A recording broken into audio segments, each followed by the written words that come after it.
सुप्रभात। हरि रूठ है गुरु ठौर है, ये हमारी आज की आध्यात्मिक चर्चा का विषय। हरि रूठ है गुरु ठौर है।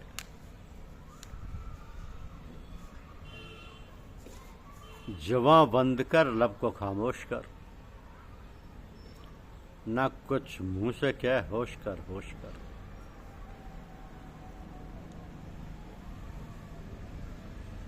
इसको ऐसे समझिए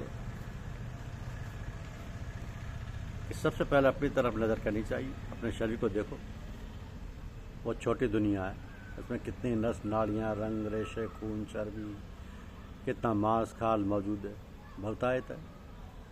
इससे कौन इनकार कर सकता है? मगर सब आपस में गुथे हुए हैं और ये गुथना एकात्म और एक पना कहलाता है। और आगे चलो, एड़ी से चोटी तक तुम सिर्फ एक हो, उसमें कोई दूसरा नहीं। मांस मज्जा वगैरह सब तुम में और वही तुम हो। देखो एक है कि नहीं? यही अनेकता में एकता है। समुद्र में पानी, मोती, मूंगा, लहर, कौड़ी व शंख सभी कुछ है। इन्हीं की सम्मिलित हैसियत का नाम समुद्र है। किसी एक को या सबको अलग अलग कर लो, अब समुद्र कहाँ रहा? एक में बहुत और बहुत का तमाशा हो। बहुत में एक का तमाशा था, वो दूर हो गया, अब समुद्र नहीं रहा। समुद्र एक है और बाकी सब चीज़ें अनेक हैं। और भी इस तरह की मिसालें दी जा सकती हैं। खुद अपनी जिंदगी के रोजाना व्यवहार को देखो। तुमको अपने से छोटे कमकल आदमियों से घृणा थी? तुमने सोचा कि ऐसे आदमियों के साथ रहना सहना पड़ेगा? अपने हालात को उनके हालात के साथ मिला दिया। निगाह ऊंची होते ही नफरत का असर कम होने लगा। तुम उन जैसे और वे तुम जैसे बनने लगे। अब ना वो नफरत है ना दुराव है। तुम उनकी कमजोरियों को दया और क्षमा की निगाह से देखते हो। वे तुमको प्यार करते हैं, तुम्हारी इज्जत करते हैं। अब तुम भी खुश, वो भी खुश, क्योंकि खुशी अद्वैत के एक पन्ने में है। अपना परायापन झगड़े की जड़। अपना परायापन झगड़े की जड़। मुसलमान सूफियों ने 4 किस्में बताई। तौहीद शरई यानी परमेश्वर से एकत्व की अनुभूति का कायल होना और उसको अपने से पुरातन समझना और अपनी आँख कान व वचन से आँख कान में बोलने वाला जानना।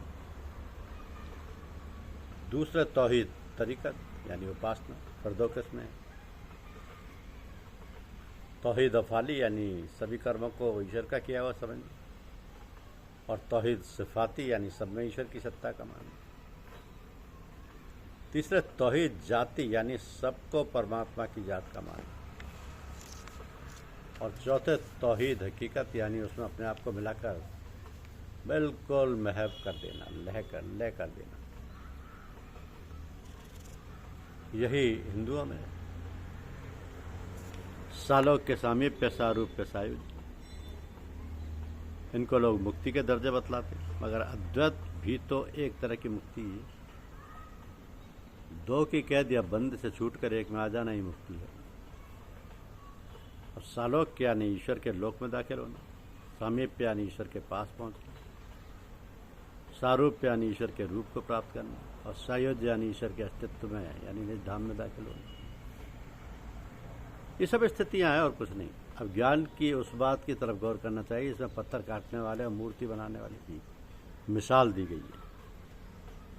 मूर्ति बनाने वाले ने अपने दिल के पर्दे फाड़ दिए और उस जौहर को देखा जिससे खूबसूरती की पुतलियां हथौड़े के जरिए पत्थर में गड़ी हुई खूबसूरती में नजर आती। उसका ये कमाल भीतर है और अपना ही व्यक्तित्व है। फिर उसने क्या किया? उसमें ठहरने, उसमें एक होकर मिल रहने का यत्न किया। समुद्र से लहरें निकली और उसी में समा गई। यह उसका अद्वैत है और एकता भी सच्ची और असली। वो दूसरी जगह कहाँ और किसको तलाश कर? तो जिज्ञासा, उपासना और ज्ञान की मंजिलों को तय करता गया और अपने में ही सत्य, एकता और एकपन का तमाशा देखा और उससे मिलकर एक हो रहा। सोचो ये क्या एकता नहीं? कबीर साहब कहते हैं, गुरु मिले तब जानिए मिटे मोह ममता। गुरु मिले तब जानिए मिटे मोह तंताप, हर्ष शोक व्यापे नहीं, तब गुरु आपे आप। चेला गुरु से मिलकर एक हो रहा, गुरु उसमें और वो गुरु में, अलगाव का पर्दा हट गया। ये शून्य का स्थान है। तीसरा तिल जिज्ञासा का मैदान था, सहस्त्र दल कमल में उपासना का सामान था, त्रिपुटी में ज्ञान और गुरुदर्शन का। अब शून्य में अद्वैत और एकता का निशान है। तो गुरु अब तक तीसरे तिल से अभ्यास के वक्त नजर आता है, उसी का ज्ञान और उसी का दर्शन त्रिपुटी में हुआ। अब शून्य में वह हमारे अंदर। देना सीखो, लेने का नाम ना लो, तन दो मन दो, तब ये गुरु मिलेंगे।